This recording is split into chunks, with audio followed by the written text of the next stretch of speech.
Nah, berbicara Ya'juj Ma'juj, ini tidak terlepas dari sosok yang bernama Zulkarnain. Ya, Zulkarnain ini adalah satu-satunya Fir'aun, maksudnya Raja Mesir yang menjadi Nabi dan Rasulullah. Baik. Di dalam Quran surat Al-Kahfi ayat 83 sampai 85, Allah menjelaskan tentang menyebut kata Zulkarnain. Ya, A'udzubillahi minasyaitonirrajim, wa yas'alunaka 'an Dzulqarnain.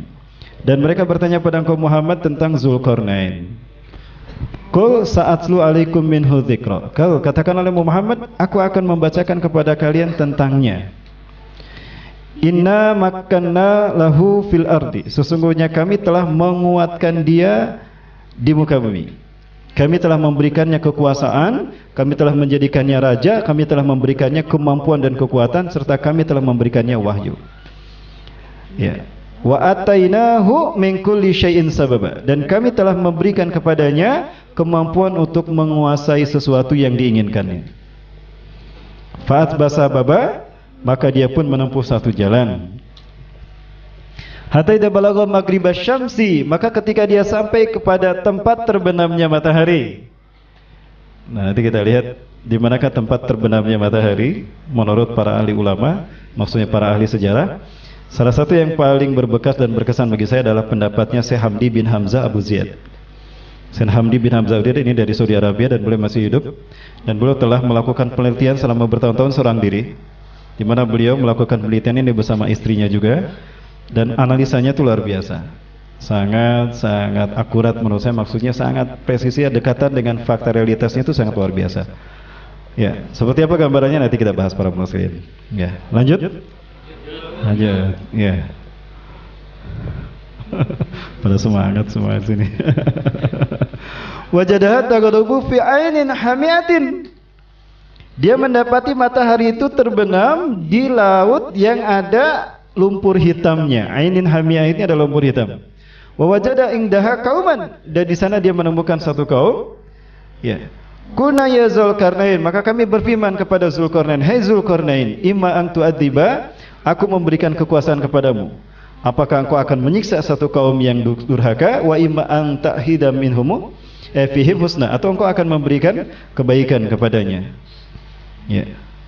Qala, maka berkatalah Zulkarnain, amma man zalama fasawfa nu'adzibuhu. Adapun yang zalim akan kami siksa dia. Tsumma nuraddu ila rabbi, kemudian aku akan kembalikan kepada Tuhannya, fayu'adzibuhu adzaban nukra, maka Tuhannya akan menyiksanya dengan azab yang tidak taranya. Nah, tidak ada yang melakukan ini kecuali seorang nabi dan rasul. Kalimat-kalimat ini dalam ayat-ayat inilah yang membuat para ahli tafsir yakin kalau Zulkarnain adalah nabi dan rasulullah. Berarti dia adalah satu-satunya raja Mesir yang menjadi nabi dan rasul. Ya, Zulkarnain itu bukan nama asli. Siapa nama aslinya? Ada. Ya, akan kita bahas. Ya, jangan kemana-mana, tetap bersama saya yang selang satu ini. Ya, iklan masuk, iklan. Ya, iklan. Iklan. Oh, nggak ada iklannya? Oh, kalau gitu lanjut, nggak ada iklan. Wa man amana wa amila sholiha, adapun orang yang beriman dan beramal soleh, falahu jazaanil husna, maka baginya adalah balasan yang baik, balasan yang terbaik. Wasanaqulu lahu min amrina yusra, dan kami akan memberikan kemudahan kepada perintah-perintah kami, kepadanya atas perintah-perintah kami. Baik, siapakah sebetulnya Zulkarnain? Zulkarnain ini nama aslinya Amnikhatib IV. Kalau di film Hollywood disebutnya Imhotep. Tapi itu digambarkan sebagai tokoh yang jahat, kejam. Musuh dari Brendan Fraser. The Mummy. The Mummy apa The Mummy? The Mummy, The Mama. The Mama. Oh, ini versi baru ini. The Mummy ya, The Mummy. Nah, karena stylish raja-raja Mesir itu kepalanya pelontos, tapi ada rambut yang dikepang yang disisakan. Ada yang satu di sini kayak Haman, ya. Ada juga yang kanan dan kiri ada dua. Nah, Zulkarnain itu kanan kiri. Jadi seperti tanduk. Di kanan ada satu, di kiri ada satu. Nah, tanduk bahasa Arabnya kornun. Dua tanduk jadi kornain. Zu yang mempunyai. Jadi Zulkarnain itu sebutan. Artinya yang punya dua tanduk. Dan ini luar biasanya Allah sudah menyebutkan dia di dalam Al-Quran. Coba kita lihat dalam Al-Quran. Alhamdulillah, makin semangat saya. Mas, tehnya 2 berarti 2 sesi ya? Oh, MC-nya 1. Oh, kalau ini 1 Mas Afif, ini Mas Ken, saya mana? Oh, ini saya. Subhanallah. Lagi putih ya Mas ya? Putihkan Air bening. Air bening. Baik. Toyo petak. Baik, benar Bakumullah. Bisa dibuka di dalam Quran coba. Surat Al-Mu'min. Coba kita lihat surat Al-Mu'min. Surat Ghafir. Kok ditutup? Silakan dicek di Al-Qur'an masing-masing. Al-Mu'min. Ayat 12. Al-Mu'min surat Al-Mu'min itu surat ke-40 bukan? Ghafir, surat Ghafir. Oh. Ya, surat Al-Mu'min itu surat Ghafir juga. Nama lain dari surat Mu'min Ghafir, ayat ke-86 kalau tidak salah, 86 apa 84, coba lihat. Nah ini nih, ayat ke-28.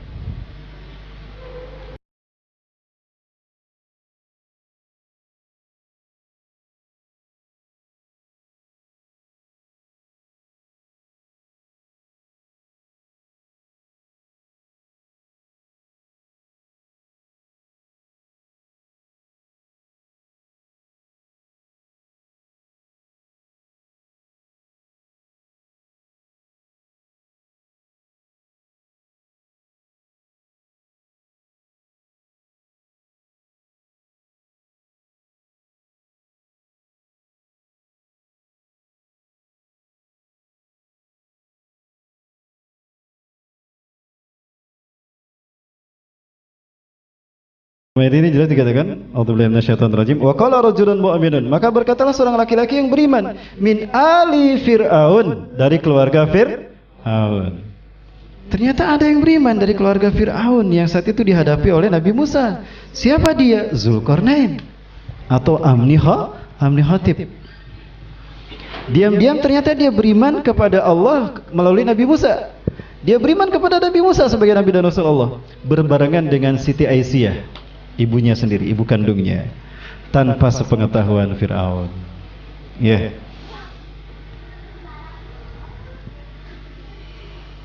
Yaktumu imanahu, yang menyembunyikan imannya. Berarti pada saat itu Fir'aun tidak tahu kalau dia beriman. Ataktuluna rajulan, kenapa engkau hendak memerangi dan hendak membunuh seseorang yang ayyakula rabbiyallah, yang mengatakan Tuhannya Allah, wa qad ja'akum bil bayinat, padahal dia telah datang kepada kalian dengan bukti yang nyata, mirabikum, dari Tuhan kalian. Nah, para ahli tafsir mengatakan dia inilah Zulkarnain atau Amnihatib, dan dia inilah yang kemudian setelah Fir'aun ini tenggelam, dialah yang menjadi raja Mesir. Ketika dia menjadi raja Mesir, maka dia ganti Mesir yang paganisme menjadi Mesir yang bertauhid. Bertauhid. Yang tadinya paganis menjadi bertauhid. Maaf, kasih itu lagi. Mohon maaf. Gak tahu. Baik, saya perlihatkan ini ada momen-momen di mana terjadinya peristiwa itu. Peristiwa tenggelamnya Fir'aun ini merupakan kekuasaan Allah.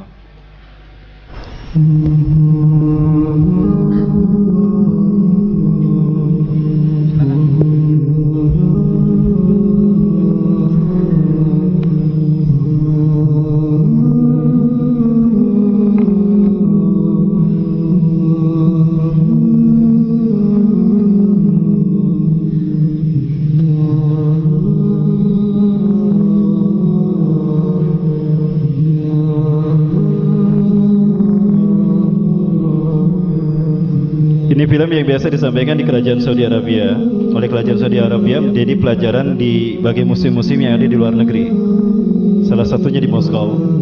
Ini pelajaran tauhid dan pelajaran sejarah sekaligus bagi mereka tulab yang ada di sana. Nah, inilah Ramses, Fir'aun yang Allah tenggelamkan, yang mengaku Tuhan. Ganteng memang. Ya. Ini momen di mana Allah mengujinya dengan fit and proper test, uji kelayakan. Apakah dia betul Tuhan? Kalau dia betul Tuhan, mestinya bisa berenang kan? Mestinya bisa berenang. Ternyata enggak, dia enggak bisa berenang. Berarti bukan Tuhan.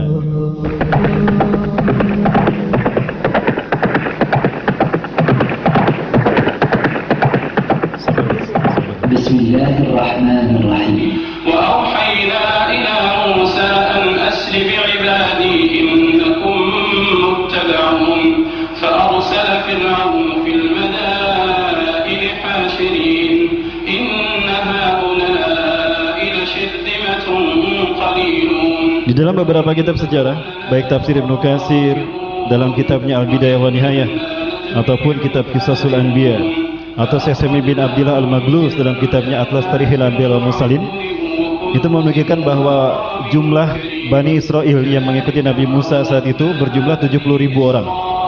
70.000 orang. Mereka ini yang menyeberang Laut Merah. Maksudnya ini adalah saat-saat yang paling genting antara Nabi Musa dan Bani Israel.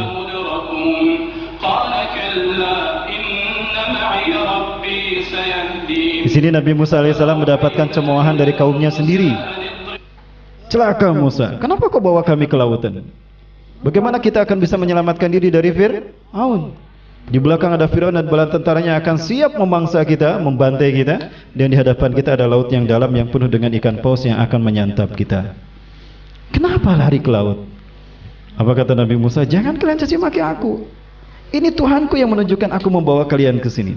Tunggu saja apa yang akan Tuhan lakukan kepada kita. Para sekalian, keyakinan semacam inilah yang diajarkan Allah kepada kita. Di saat-saat paling genting sekalipun seperti Nabi ini, di saat-saat paling menentukan, 17 April, maka jangan lupakan Allah. Betul. Betul kan? Betul. Lalu siapa yang kita harapkan? Di belakang ada Fir'aun. Tadinya menyebut Bawaslu. Di depan ada KPU. Di tangan kanan ada Mas Ken, tangan kiri ada Afif. Maksud saya apa? Sekarang kita bisa melihat bagaimana situasi saat ini di tanah air kita. Kita membutuhkan mukjizat dari, bukan mukjizat ya, karena tidak ada lagi Nabi dan Rasul. Pertolongan Allah. Apakah kita lupa kalau Allah yang membelah lautan ini adalah Allah yang kita sembah hari ini? Betul? Ya.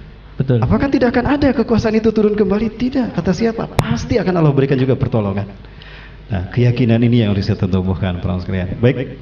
Maka kemudian Allah perintahkan pada Nabi Musa. Betul, Allah memberikan keputusan pada Nabi Musa untuk memukulkan tongkatnya ke lautan, sehingga laut pun belah dua. Ini mohon maaf kisahnya flashback ke belakang. Ini momen nanti naik tahtanya Dzulqarnain.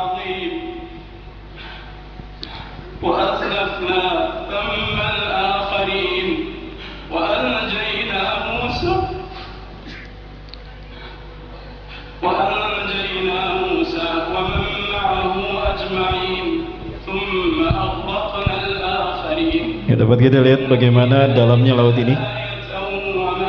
Dikatakan oleh Allah kataudin adim, fakana kullu firqin kataudin adim. Padahal belahan-belahan keduanya seperti gunung yang sangat tinggi, saking dalamnya. Sengaja Allah pilih laut yang satu ini.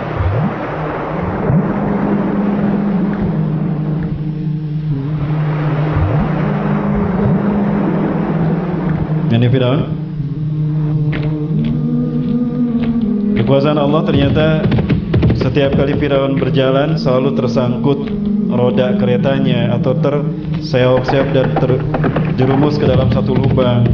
Sehingga selalu tertahan, tidak pernah bisa sampai mengejar kaum Nabi Musa. Rantainya putus Sehingga harus balik lagi ke Solo. Enggak berarti. Ya, ini momen tenggelamnya Fir. Luar biasa. Hari ini tidak ada teknologi. Teknologi mana yang bisa melakukan ini, Mas? Tidak ada kan? Tidak ada teknologi yang bisa melakukan ini. Ini luar biasa. Penambah Allah. Keyakinan ini harus kita hadirkan. Ya, tidak terbuka, tidak menutup kemungkinan, maksud saya ya. Allah menurunkan kembali mukjizat ini kepada kita. Ya, maka syaratnya adalah sudah layakkah kita untuk mendapatkan pertolongan ini. Maka dekatkan diri kita kepada Allah.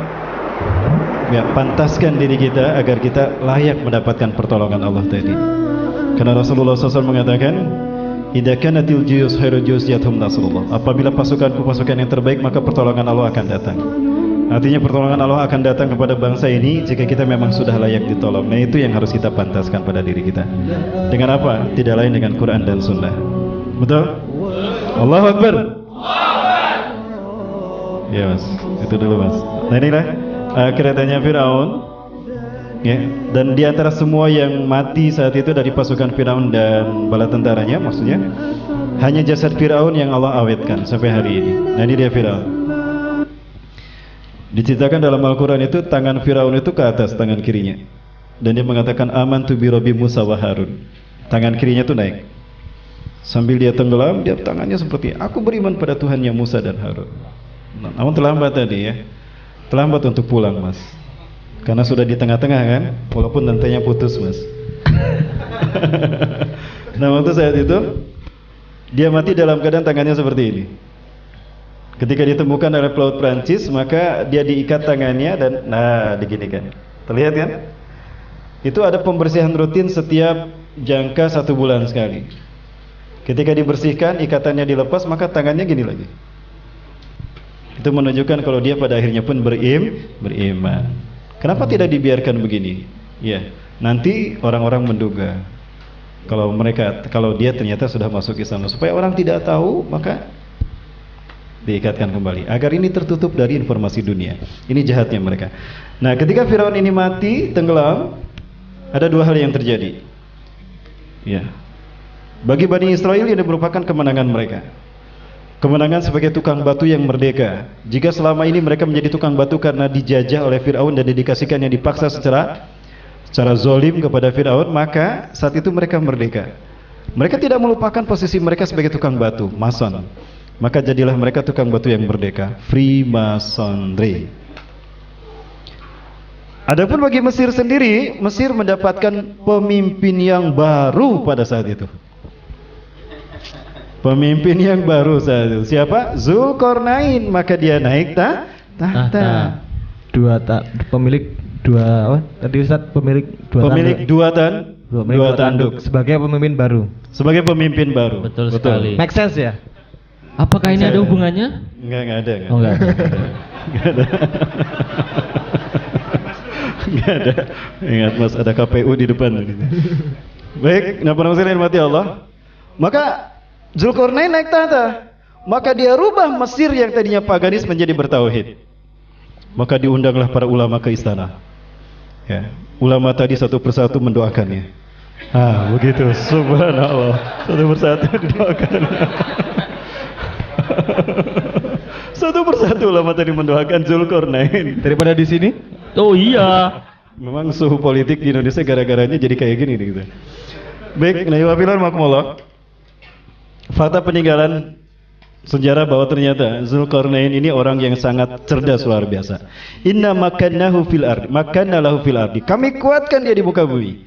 Dia bisa melakukan apapun yang dibutuhkan dan diinginkannya. Artinya Allah memberikan anugerah yang luar biasa. Salah satu anugerah yang terbaiknya adalah selain iman dan Islam, Allah berikan kemampuan untuk berpikir cerdas luar biasa. Untuk menggunakan akal sehat. Aduh, lagi kejebak saya. Akal sehat. Ya, ternyata dialah yang menjadi arsitek Mesir selama dia hidup. Indahnya Mesir pada zaman Nabi Musa itu karena arsitektur dia yang dia bangun. Dialah arsiteknya. Piramida Giza yang kita lihat ini selama ini sebagai peninggalan sejarah Mesir yang sudah berusia 3000 tahun lebih, itu ternyata adalah buah karya dia. Begitu pula dengan The Great Wall yang ada di Cina yang diyakini sebagai benteng yang menghalangi Ya'juj dan Ma'juj. Itu dia sendiri yang bangun. Usianya hampir sama.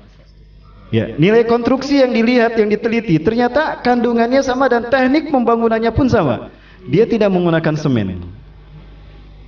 Dia dalam Al-Quran, surat Al-Kahfi, dia berkata, Atuni zubarul hadid, datangkan kepadaku cairan logam. Semen yang basah diganti dengan logam yang dicairkan, dicampur dengan pasir dan tanah. Makanya sampai sekarang dia tidak hancur. Oh, ternyata arsiteknya sama antara piramida Mesir dengan tembok Cina. Maka diyakini yang membangun tembok Cina ini adalah Zulkarnain. Begitu pula dengan keindahan negeri Mesir pada saat itu.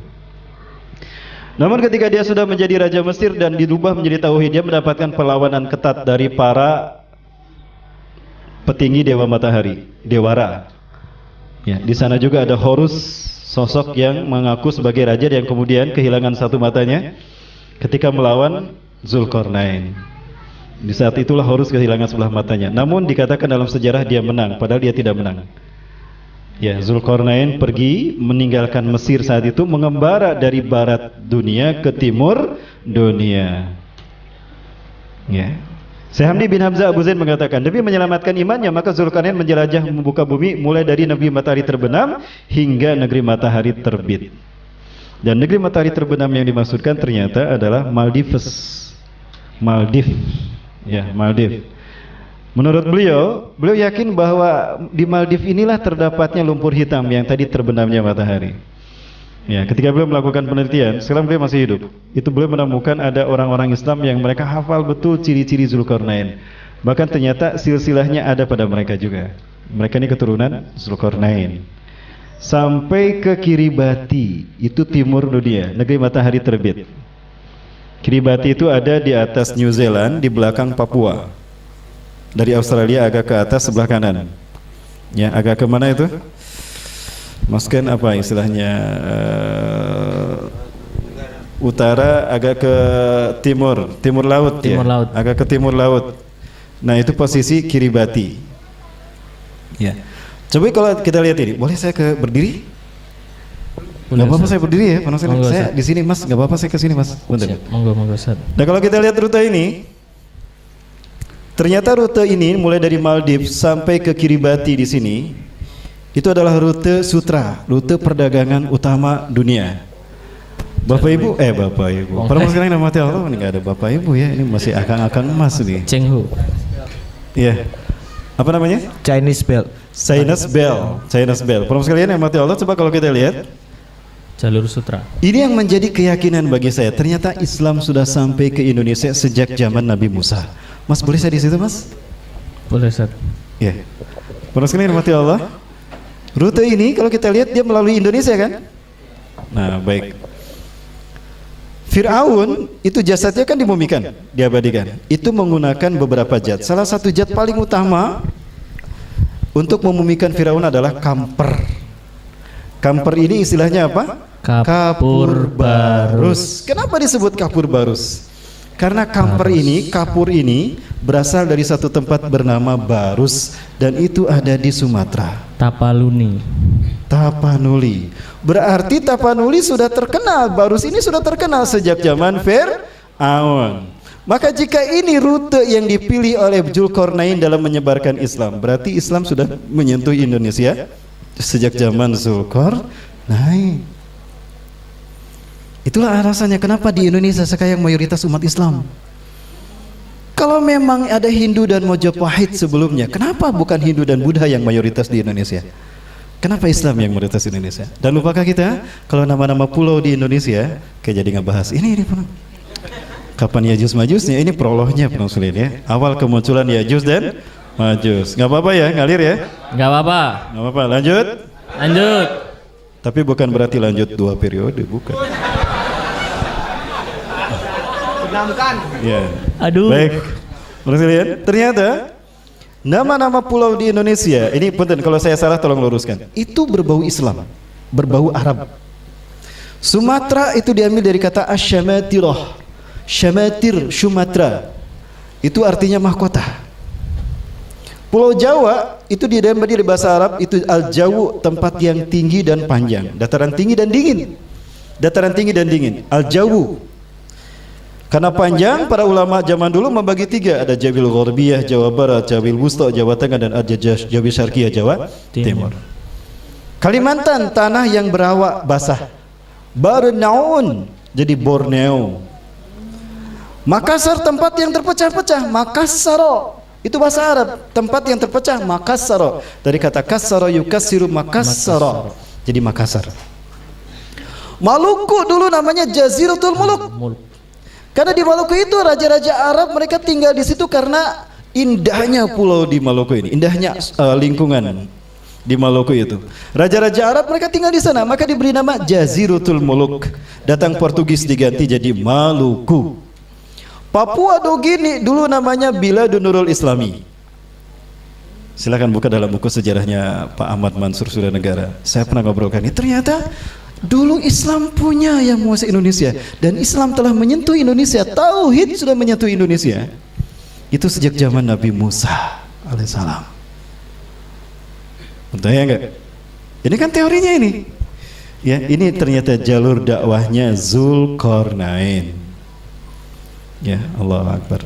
Dan ternyata dari semua negara yang menerima Islam sebagai agamanya, tinggal Indonesia yang belum Allah pilih untuk memimpin kebangkitan Islam. Dan itu tidak lama lagi, insya Allah. Amin. 5 periode lagi, 5 tahun lagi, berarti 1 periode ke depan. Ini milik Indonesia untuk kebangkitan Islam. Berarti Indonesia harus menang dulu. Allahu Akbar. Allahu Akbar. Baik. Saya nanti dijerat KPK, maka saya nggak pengen begini, maaf. Baik, Bapak.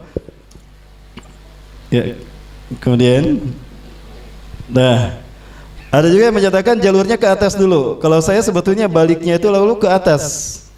Ya, dia mengambil arah ke atas ke Cina. Nah, disitulah dia bertemu dengan Ya'juj dan Ma'juj. Fayajidu qauman la yakaduna yafqahuna qaula. Maka Zulkarnain ketika datang ke dataran sini, dia menemukan satu kaum yang hampir tidak bisa memahami perkataan, dan bahasa mereka tidak bisa difahami. Itu bahasa Cina. Ingat, bedakan antara kata Cina dengan Turki. Apa yang Rasulullah sebut Cina itu bukan Cina bahasa kita sekarang. Kalau Cina yang sekarang kita maksud itu Rasul menyebutnya justru Turki. Ternyata Turki yang sekarang dulunya satu rumpun dengan Cina, Turkistan. Di sini. Disinilah tempat ada Khazaria, Kurs, Kisman. Khazar itu adalah nenek moyang Yahudi Askenazim yang sekarang menjadi Zionis Yahudi. Ya, kemudian ada Kurs dan Kisman yang menjadi Rusia, bahkan Yugoslavia sebelah sana. Kemudian juga ada Turkistan, ada Mongolia. Nah, itu dulu satu rumpun di sini. Karena Turkistan ini dia beriman, dia demi menjaga punya nilai-nilai kebaikan, maka dia menjaga nilai kebaikan tadi dan kearifan budaya mereka, maka mereka jaga dan mereka mengungsi demi menjaga eksistensi mereka sebagai bangsa yang beradab. Tidak sama dengan Mongolia, Rusia yang mereka itu Khazaria juga, yang mereka kanibal dan kasar. Itulah sebetulnya Ya'juj Ma'juj dulu. Nah, mengungsi ke sini. Nah, ketika mengungsi ke sini, saat itu ini wilayah Syam dikuasai oleh Raja Seljuk yang hampir kalah dari Romawi Timur, Bizantium. Datangnya Sulaiman Bayazid ke sini memberikan bantuan, pertolongan dari Allah. Sulaiman Bayazid dengan 100 pasukan kavalerinya berhasil membantu Seljuk dari kekalahan dan menang. Saat itu Romawi dipukul mundur. Raja Seljuk yang muslim saat itu berterima kasih kepada mereka. Ternyata mereka Turki Utsmani Sulaiman Bayazid ini agamanya Islam juga. Itulah alasannya kenapa mereka hijrah dari sini, Turkistan ke sini, demi menyelamatkan iman, demi menyelamatkan tauhid. Ketika ketemu dengan Raja Seljuk dan membantu Seljuk sehingga menang mengalahkan Romawi, nah, Raja Seljuk berterima kasih. Maka diberilah hadiah sebuah wilayah. Karena mereka pendatang, maka dikasih satu wilayah namanya Anatolia, yang kemudian dikembangkan menjadi Turki sekarang. Nah, oh ya, baik. Jadi yang disebut Turki oleh Rasulullah itu sebetulnya yang sekarang bertahan di sana, yang sekarang kita sebut Cina. Lalu kenapa Rasul mengatakan utubul ilma walau bisin, tutuplah ilmu walau harus ke negeri Cina? Ternyata Cina yang Rasul maksudkan saat itu adalah mereka yang beriman sejak zaman Nabi Musa oleh Zulkarnain tadi. Makanya Utsman bin Affan ketika ingin membuat Quran asli induk itu kan butuh kertas. Dari mana kertasnya? Dari Uighur, Muslim Uighur Cina. Dan ulamanya ternyata yang menyambut Utsman bin Affan adalah Wong Fei Hung. Subhanallah. Betul Wong Fei Hung ya? Selama ini yang kita tahu Wong Fei Hung siapa? Bukan Sifrun, bukan Sifrun. Ya? Bukan Nachiro, bukan. Bukan. Bukan Zainuddin Nachiro, bukan. Ya bukan lah, jauh amat itu ya.